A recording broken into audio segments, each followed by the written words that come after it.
Hello students, income tax house property की class जितना मैं अभी इस क्लास में आपको पढ़ा देता हूँ, नॉर्मली हम ऑफलाइन क्लासेस में इसका डबल कंटेंट पढ़ाते हैं। ऑफलाइन क्लासेस में डबल कंटेंट पढ़ाते हैं, यानी यहाँ की 2 क्लास ऑनलाइन की, ऑफलाइन की 1 क्लास में काम चल जाता है, आसानी से पढ़ते हैं क्योंकि वहां पर आपको कंसंट्रेशन ज्यादा रहता है, एफिशिएंसी ज्यादा होती है, होता वही टाइम पीरियड है ना। सर ऑफलाइन में आप 1 घंटा पढ़ाते हो, अरे तो यहाँ वाला भी वो टाइम 1 घंटे के बराबर होता है अगर नोट करने का टाइम पीरियड देता हूँ, है ना। और वहां पे भी ऑफलाइन में 50-55 मिनट ही तो पढ़ा पाते हैं, 50 मिनट ही होती है वो एवरेज। चलिए यहाँ 35-40 मिनट पर वो उसको नोट करने का टाइम दे तो वही टाइम बन जाता है, लेकिन फिर भी ऑफलाइन क्लास में स्पीड भी ज्यादा होती है, कंटेंट भी ज्यादा होता है। ऑनलाइन क्लास में हम अपना बर्डन कम कर रहे हैं, इनकम फ्रॉम हाउस प्रॉपर्टी। एक इंपॉर्टेंट इलस्ट्रेशन स्टार्ट करते हैं 4.25 पंकज कोबरा। पंकज कोबरा, एक पंकज काबरा है, हाँ पंकज काबरा ले लीजिए। चलिए बात करते हैं पंकज काबरा जी के बारे में। मेरे को इनका एक मकान दिख रहा है ब्यावर में, ब्यावर में दिख रहा है जी? नहीं, इनके 2 मकान है, एक ब्यावर में है और एक जयपुर में भी है। कहाँ है सर जयपुर में? क्वेश्चन के लास्ट एरिया में देखेंगे तो आपको एक और मकान दिखेगा इनका जयपुर में भी है। तो ब्यावर और जयपुर 2 जगह इनके मकान है। हमने पढ़ा था जितने मकान उतने कॉलम, ठीक है, पढ़ लेंगे। यहाँ पर एक नई कहानी आ रही है, ध्यान से समझिएगा। आप में से कुछ स्टूडेंट्स या तो आप खुद या आपके फ्रेंड्स बाहर से आकर के जयपुर रहते हैं टीजी में या रूम लेकर के। मान लीजिए मैं खुद हूँ, मैं बिलोंग करता हूँ साहब, कहाँ का ले लें, आपका एरिया ले लें, अब आप तो अलग अलग जगह से हो। चलिए मान लीजिए मैं सवाई माधोपुर से बिलोंग करता हूँ, मैं सवाई माधोपुर से आकर के जयपुर रहने लगा। जयपुर में मेरे को एक रूम चाहिए था। मैंने एक आंटी जी से मकान के किराए की बात करी। मैंने कहा आंटी जी मकान का किराया कितना है? आंटी जी ने कहा रूम का किराया 3000 रुपए है, 3000 रुपीज पर मंथ किराया लगेगा। मैंने कहा 3000 में क्या क्या दोगे? बोले खिड़कियां मिलेंगी, दरवाजे मिलेंगे, पंखा मिलेगा, लाइट ट्यूबलाइट लगी हुई मिलेगी, फर्श होगा और छत भी होगी। मैंने कहा अरे क्या बात कर रहे हो, ऐसे बोल दो रूम होगा। मैंने कहा और क्या मिलेगा? बोले और ठंडी ठंडी हवा मिलेगी और ठंडा ठंडा पानी भी मिल जाएगा। ढंग से बताओ ना, वाईफाई मिलेगा नहीं मिलेगा? बोले ना बता। मैंने कहा खाना? बोले नो। ब्रेकफास्ट? बोले नो। आंटी जी ने और मैंने कहा इलेक्ट्रिसिटी चार्जेस? बोले नो। मैंने कहा इन सबका एक्स्ट्रा लोगे? बोले हाँ इन सबका एक्स्ट्रा चार्ज लगेगा। मैंने कहा अच्छा अगर मैं फूड, वाईफाई, इलेक्ट्रिसिटी भी इंक्लूड करता हूं तो रेंट कितना होगा? बोले 4500 रुपीज पर मंथ। रूम के कितने लेनी है? 3000। और रूम के साथ साथ अगर मैं मुझे अदर फैसिलिटीज भी दे देती है, मान लीजिए फूड दे देती है, वाईफाई दे देती है ना, फर्नीचर वगैरह भी कुछ दे देती है, तो मकान का किराया बढ़ा करके कर देती है 4500 रुपीज। अब सुनिएगा, मैंने कहा ठीक है 4500 में डन। अब उन आंटी जी को मैं हर महीने 4500 रुपए देता हूँ, साल भर का किराया 4500 इंटू 12, 4500 इंटू 12 उनके पास पहुंच गया। उन आंटी जी के लिए इनकम फ्रॉम हाउस प्रॉपर्टी, उन आंटी जी के लिए income from house property, focus करिएगा, उन आंटी जी के लिए income from house property 4500 into 12 होगी या 3000 इंटू 12 होगी? फोकस करिए। उन आंटी जी के लिए income from house property 4500 into 12 होगी या 3000 इंटू 12 होगी? 1500 रुपए आंटी जी किस बात के चार्ज कर रही है मेरे से? उस वहां भी वेजिटेबल्स, खाने की सब खाना दिया है, फूड दिया है, सब्जी दी है, वाईफाई दिया है, फर्नीचर दिया है, इलेक्ट्रिसिटी चार्ज है, उसके 1500 रुपए मेरे से चार्ज कर रही है। तो सब इनकम, हम चैप्टर पढ़ रहे हैं इनकम फ्रॉम हाउस प्रॉपर्टी। तो यहाँ से हाउस की इनकम लेनी है। उन इस हेड के अंदर, head number 2 income from house property के अंदर केवल हाउस की इनकम मानी जाएगी, दैट इज 3000 नॉट 4500। सर भी 1500 रुपए की इनकम क्या आंटी जी की इनकम नहीं क्या है? इनकम फ्रॉम अदर सोर्सेस के अंदर, इनकम फ्रॉम अदर सोर्सेस के अंदर उसकी इनकम मानी जाएगी। तो वो जो 1500 रुपीस की इनकम है वो भी आंटी जी की इनकम है। आंटी जी की इनकम 3000 तो जाएगी हाउस प्रॉपर्टी वाले हेड में और ये वाली जाएगी अदर सोर्सेज में। कमाए तो आंटी जी ने 1500, लेकिन मकान से कितने कमाए हैं? That is only 3000 rupees per month. वो रिमेनिंग अदर चीजों से कमा रहे तो अदर सोर्सेज में चला जाएगा। ये पिक्चर समझ में आ गई आपको? ठीक है। अब साहब इलस्ट्रेशन 4.24 दिलेर मेहंदी का इलस्ट्रेशन है, वो अभी हम छोड़ के चल रहे हैं, लास्ट में करेंगे उसको। उससे पहले करते हैं 4.25 पंकज कोबरा। चलिए स्टूडेंट्स, मैं कुछ अंडरलाइन कराना चाहूंगा आपको, प्लीज बुक खोल लीजिएगा, जैसे जैसे कहते जाओ वैसा करिएगा, पढ़ते रहे प्लीज। सिर्फ मैं इंग्लिश में पढ़ता हूँ, हिंदी मीडियम बुक में भी इंग्लिश में पढ़ेंगे, इंग्लिश में भी इंग्लिश में पढ़ें। मिस्टर पंकज कोबरा ओनर है ब्यावर में एक हाउस के, जो हाउस उन्होंने let out for residential purpose दे रखा है। अब यहाँ कई बच्चे कंफ्यूज हो जाते हैं, रेजिडेंशियल पर्पस यानी self occupied, wrong. Residential purpose का मतलब अगर खुद रहे तो सेल्फ ऑक्यूपाइड, कोई और रहे तो लेट आउट ही तो हुआ, किराए पे साफ साफ लिखा हुआ भी है लेट आउट, तो लेट आउट ये है ना। पर्टिकुलर मकान के दिए annual rent including amount chargeable different amenities, साल भर का किराया including amount chargeable different amenities, यानी कई तरह की सुविधाओं के साथ साल भर का किराया 1,08,000 रुपए पूरे साल भर का है। मैंने डिवाइड बाय 12 करके पर मंथ का किराया चेक करने की कोशिश करी, तो कैलकुलेटर ले लेते हैं। एक मिनट में, अच्छा कैलकुलेटर है मेरे पास, hold on.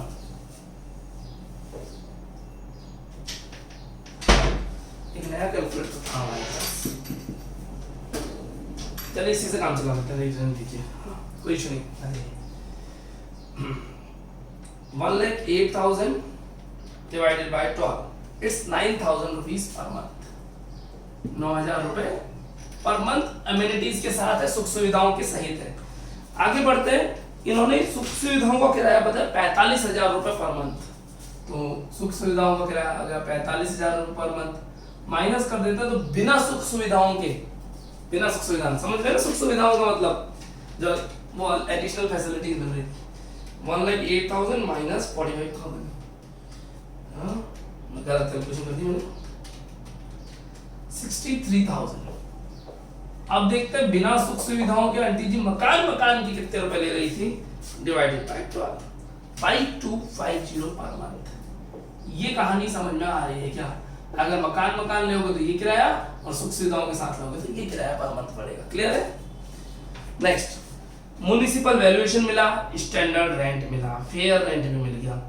Rent of 1 month could not be realized यानी ये अनरियलाइज्ड रेंट हो गया, लिख दीजिए यू आर, इसके आगे अपने बुक में लिख दीजिए यू आर, अनरियलाइज्ड रेंट हो गया, ठीक है।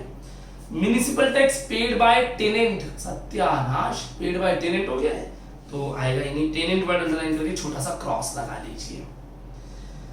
Expenditure incurred on the amenities by the tenant, tenant ने कई खर्चे किए, हमें उनसे कोई मतलब नहीं है, क्रॉस लगा दीजिए। हाउस रिमेन वेकेंट, वेकेंट रहा 1 महीने, वेकेंट शब्द अंडरलाइन करें, और 1 मंथ। एक छोटी सी शानदार चीज आ रही है साहब, वो जो पॉइंट नंबर 6 है ना, अनरियलाइज्ड रेंट वाला, एक बार उसका किराया देखना आगे सामने कितना लिखा, 9,000 रुपए, और टाइम पीरियड कितना बोला है 1 मंथ। 1 मंथ का 9,000 होगा, 1 मंथ का 5250 होगा, बताइए। बुक वाले ने 9,000 बताया अमेनिटीज को मिला करके, हमने बताया अमेनिटीज के बिना 5250, तो वहां 1 मंथ, वहां पर एक अनरियलाइज्ड रेंट वाले 6 पॉइंट पे स्टार लगाइए, वहां गलती की संभावनाएं हैं। अनरियलाइज्ड रेंट वाले पॉइंट नंबर 6 पे स्टार लगाइएगा। नेक्स्ट, पॉइंट नंबर 10 में लोन शब्द अंडरलाइन करें ढूंढ करके, यस मिल गया। पॉइंट नंबर 11 में रिकवर्ड शब्द अंडरलाइन करें, यस मिल गया। There is one more house in Jaipur, Jaipur में भी एक हाउस है, उसकी इंफॉर्मेशन है, ए बी सी 3 पॉइंट है, सी पॉइंट की नीचे वाली लाइन पढ़िएगा। This house remain vacant throughout the year, underline करें remain vacant throughout the year. यदि कोई मकान पूरे साल खाली रहता है तो उसकी जीए भी नील होती है, ऐसा मैंने नोट्स में पढ़ाया था, है ना। नहीं पढ़, जिन्हें याद नहीं है प्लीज पीछे पेज पर करके ढूंढ के लेके आए, है ना। अगर पूरे साल कोई मकान खाली रहता है तो उसकी जीए भी नील होती है। कहाँ पढ़ाया था? जहाँ म्युनिसिपल टैक्स के 3 रूल लिखवाए थे ना, actually paid by the owner in the previous year, उसके ठीक नीचे लिखवाया था। चलिए, तो 2 हाउस हैं, और एक ब्यावर में एक जयपुर में, एक ब्यावर में एक जयपुर में, Pankaj cobra, illustration number 4.25, important one है। आइए शुरुआत करते हैं। तो हेडिंग डालेंगे सबसे पहले, computation of income from house property of mister PK, mister PK, ये आईएफएचपी शॉर्ट में लिखना अलाउ नहीं है, पंकज कोबरा,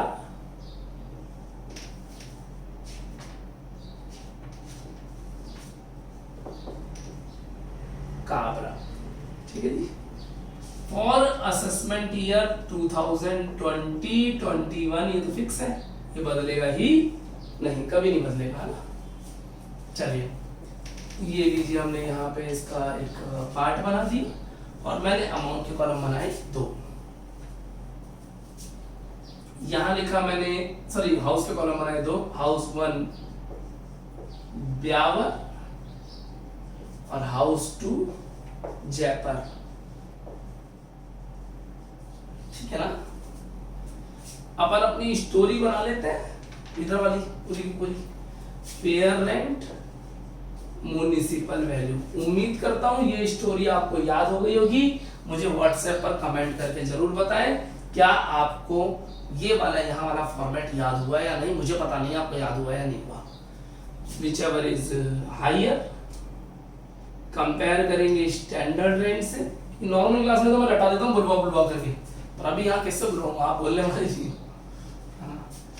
लोअर, लोअर को क्या बोलेंगे, एक्सपेक्टेड रेंट, और इस पर क्या लगाएंगे, एक स्टार। ठीक है ना। नाउ 12 मंथ रेंट, उसमें से माइनस कर देंगे सेल्फ ऑक्यूपाइड रेंट और अनरियलाइज्ड रेंट। मिला से कुछ नहीं मिला, पैसे खा के भाग गई। इससे आ जाएगा नेट ARR। ये लीजिए स्टार, 2 स्टार तो मैं भी स्टार, दोनों में से super star higher, super star यानी higher. Less rent of vacancy period, जितने टाइम मकान खाली रहा। इससे आ जाएगा हमारा प्यारा गांव, और गांव जाते वक्त क्या माइनस करेंगे, म्युनिसिपल टैक्स।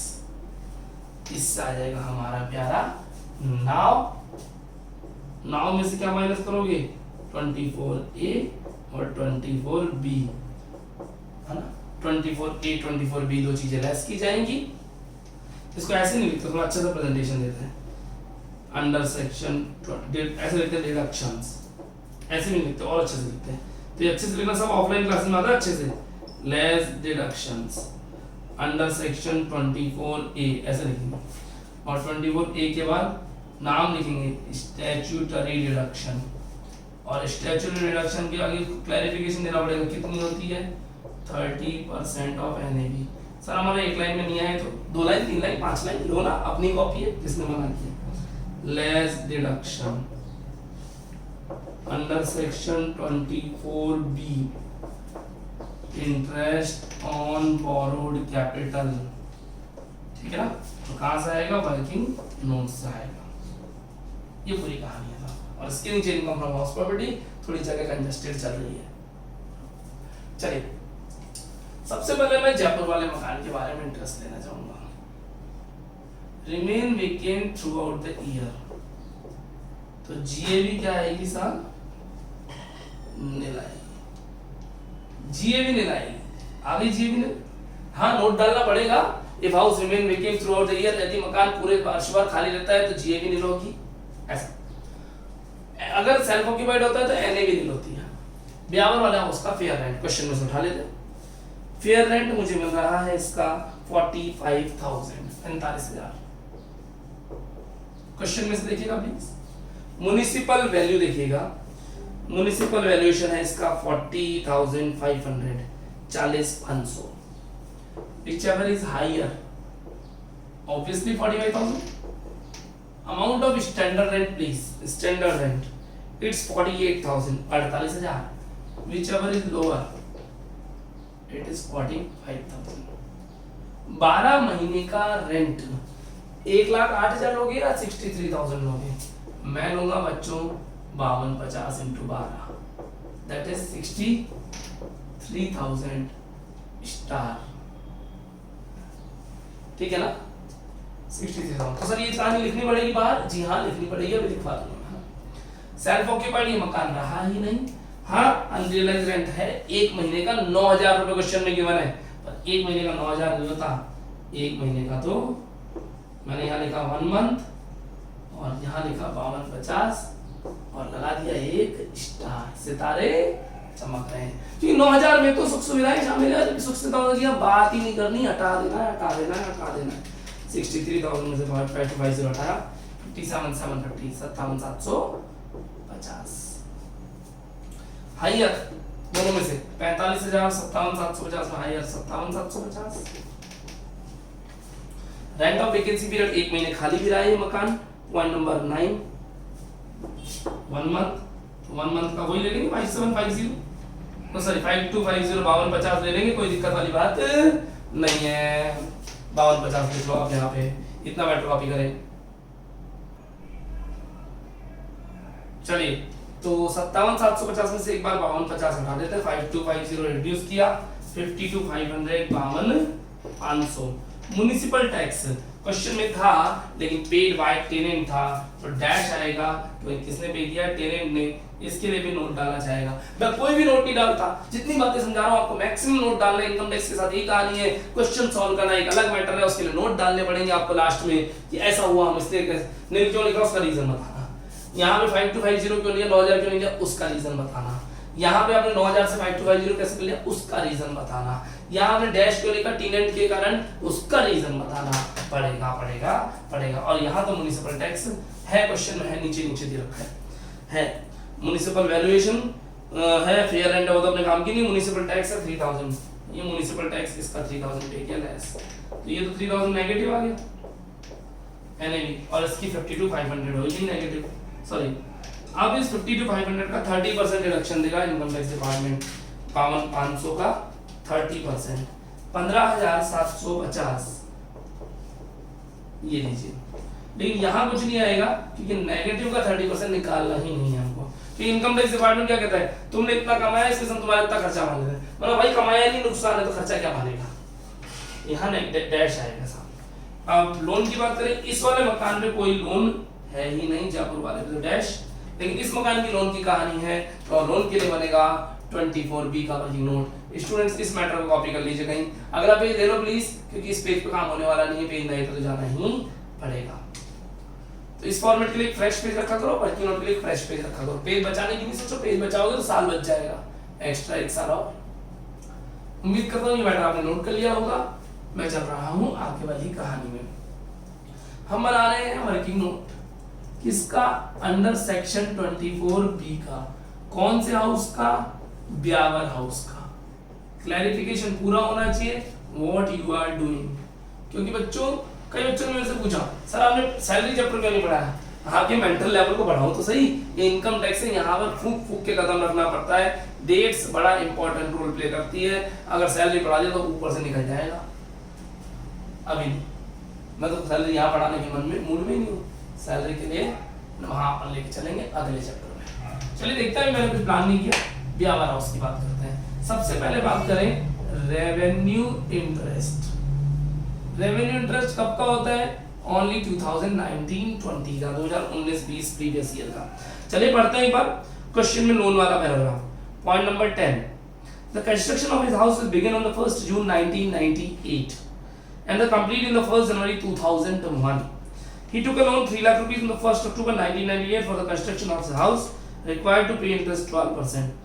अच्छा 1998 में लोन लिया था और ठीक है, ऐसी पूरी कहानी आ रही है। तो आप तो सीधी से लोन अमाउंट लो ना, आपको क्या टेंशन लेनी, लोन कितने रुपए का लिया था ये बात कर लो। तो यहाँ पे लोन अमाउंट है 3 लाख रुपीस, इंटरेस्ट रेट है 12%। 3 लाख का loan amount into rate of 100, 12/100 36,000 आ गई क्या, एक फिगर तो 36,000। मैं भी चेक कर लेता, मैं सही चल रहा हूँ क्या, यस 36,000। बात करें कैपिटल इंटरेस्ट की, तो कैपिटल इंटरेस्ट के लिए आपको सीधी कंस्ट्रक्शन की डेट देखनी पड़ती है। अगर कंस्ट्रक्शन 31/3/2015 के बाद पूरा हुआ तो कैलकुलेशन होगी, पहले पूरा हुआ तो रात गई बात गई। अजी कंस्ट्रक्शन कंप्लीट बहुत पहले हो चुका, कब हुआ था साहब, डेट दी हुई है हमको 1 जनवरी 2001, जो कि 1 जनवरी 2015 से तो बहुत पहले। तो फिर कैपिटल इंटरेस्ट कितना आएगा, निल।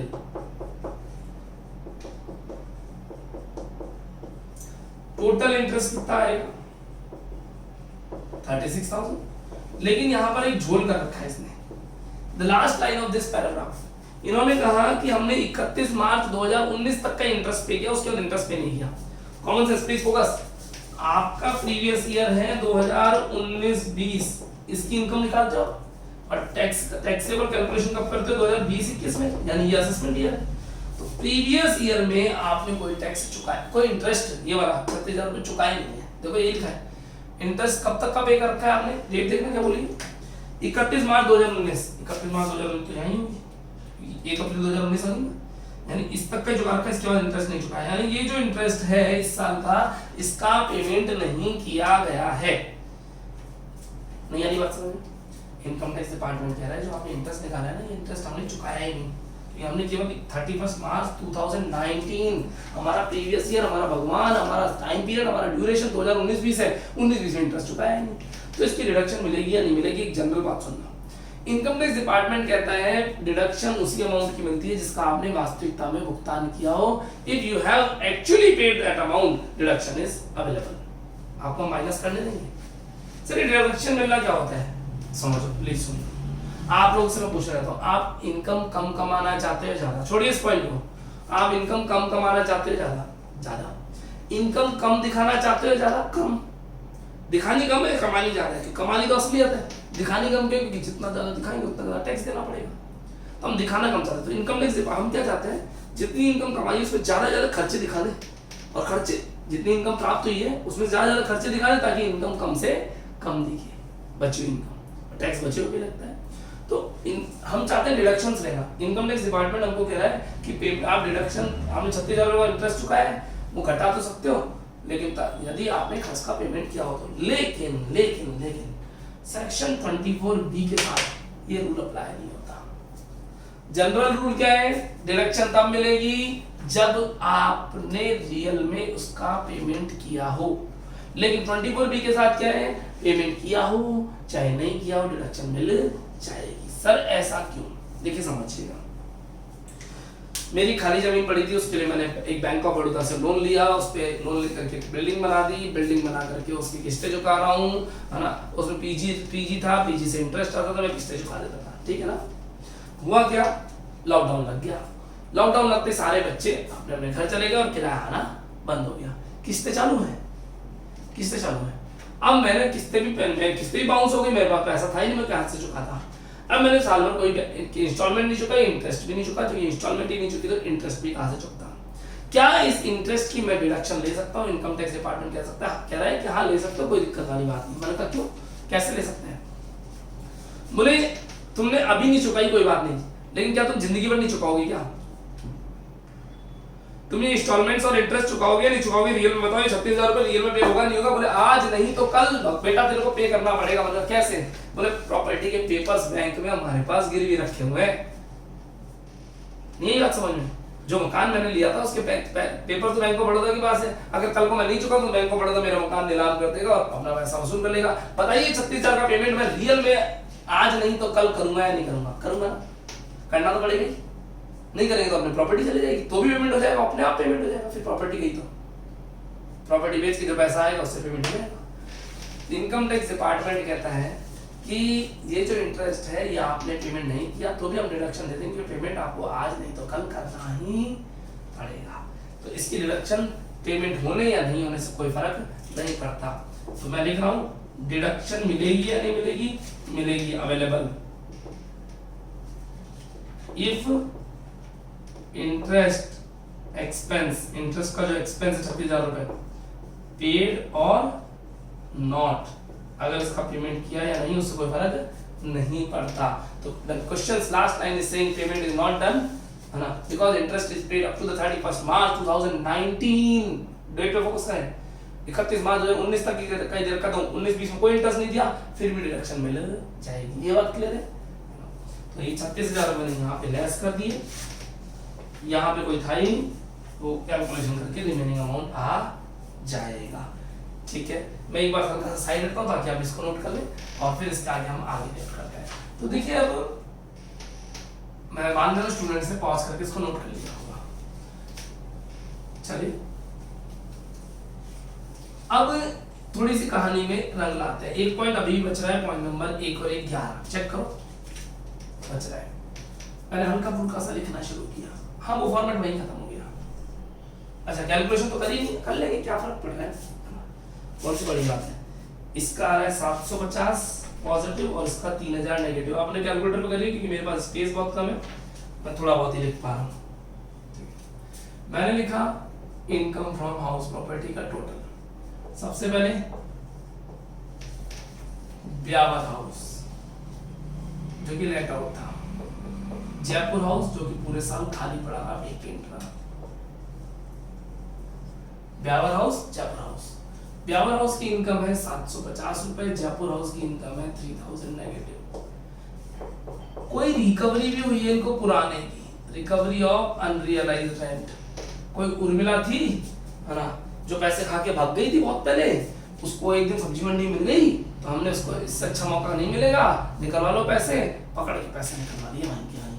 जो पैसे आए वो हमारी इनकम है, लेकिन इसमें से 24A की 30% की डिडक्शन मिलेगी जो कि हम रोज दे रहे हैं। आइए पॉइंट नंबर 11 पढ़ लीजिएगा। कह रहे हैं 2019-20 में हमने 3000 रुपए रिकवर किए, जो कि पहले कोई डिफॉल्टिंग 3 दिन था, उर्मिला थी, है ना, और उसकी रिकवरी पर हमें 400 रुपए का खर्चा भी करना पड़ा।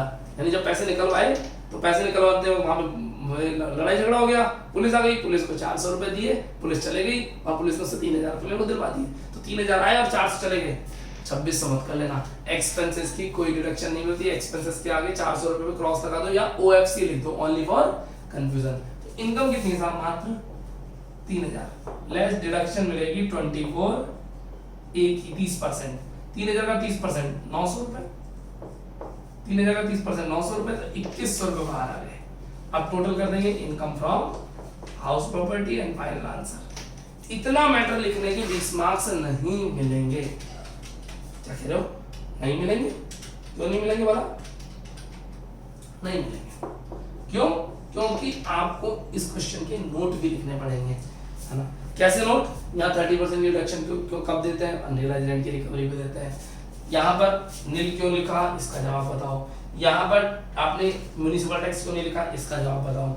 यहाँ पर आपने 24A की रिडक्शन क्यों नहीं दी, बोले नेगेटिव अमाउंट था इसलिए नहीं दी, इसका जवाब बताओ। यहाँ 9000 की जगह 5250 क्यों लिखा, इसका जवाब बताओ। आपको सबके नोट लिखने पड़ेंगे। इनकम टैक्स के, पूरी इनकम टैक्स के हर क्वेश्चन में फॉर्मेट ऐसे रहेंगे, पर्टिकुलर अमाउंट की हेडिंग ऐसी रहेगी और नोट डलते चले जाएंगे। ऐसी पूरी कहानी यहाँ पर चलती है। मैं इस क्वेश्चन का एक स्क्रीनशॉट भी आपको व्हाट्सएप पर शेयर कर दूंगा, आप मेरे से डिमांड कर लेना, है ना। हम जरूर इसके आगे बढ़ेंगे, है ना। मैं स्लो ही चलूंगा, यहाँ पर फास्ट चलने की मुझे कोई जरूरत नहीं है। अच्छा बच्चों, एक और बात बोलना चाहूँगा, है ना। आप बच्चे में से ज्यादातर बच्चे मेरे से फर्स्ट ईयर में पढ़े हुए हैं, जो बच्चे इस वीडियो को देख रहे हैं। कुछ बच्चे इस साल नए भी ऐड हुए हैं, मोस्ट वेलकम है आपका हमारी फैमिली में। हम बहुत सारी सुविधाएं देते हैं, सेल्फ सर्विसेज में मैं कोई कमी नहीं देता। मैं और मेरा स्टाफ हम पूरी तरह आपके लिए लगे रहते हैं। लेकिन ऑनलाइन क्लासेस मैं इतना हैबिचुअल नहीं हूँ, मुझे अच्छी भी नहीं लगती, मैं कई बार बोलता हूँ। मेरा स्टाफ भी इतना हैबिचुअल नहीं है और क्लासेस रिकॉर्ड करनी पड़ती है हमको लेट नाइट, बहुत ज़्यादा क्लासेस, बहुत ज़्यादा है। 6-6, 7-7 क्लासेस को रिकॉर्ड करने में इतने आवर्स चाहिए होते हैं। दिन भर आपके कॉल्स अटेंड भी करने पड़ते हैं, व्हाट्सएप भी अटेंड करना पड़ता है, रिस्पॉन्सेज भी देने पड़ते हैं, सपोर्ट भी देना पड़ता है, डेवलपमेंट भी करना पड़ता है। रात को क्लासेस रिकॉर्ड समय नहीं मिल पाता, तो कई बार क्लासेस मिस भी हो जाती है, नहीं आ पाती। छोटी क्लासेस रख के चल रहा हूँ क्योंकि मैं ज़्यादा लंबी क्लासेस नहीं ले सकता। मेरा टारगेट है केवल और केवल आपके माइंड से बर्डन को हटाना। एक चीज़ देख ली, अगर इसको मैं एग्जाम में वो ऑफलाइन क्लास में फेस टू फेस दोबारा पढ़ाऊंगा, आपको मजा आएगा, आप कंफर्टेबल होंगे, आपको 51-50 की कहानी पूरी याद आ जाएगी और आंटी जी का मकान किराया और ये वाईफाई के पैसे अलग हटाने समझ में आ जाएगा ना उस दिन। और आपका ही फ्रेंड जो अभी ये क्लासेस नहीं ले रहा, उसके लिए तो ये उस दिन सब कुछ अलग है, सब कुछ नया है, एक ब्लैंक कहानी बनेगी। तो फिर मिलेंगे, अपन पढ़ते रहिए ऐसे ही। Thank you, bye bye.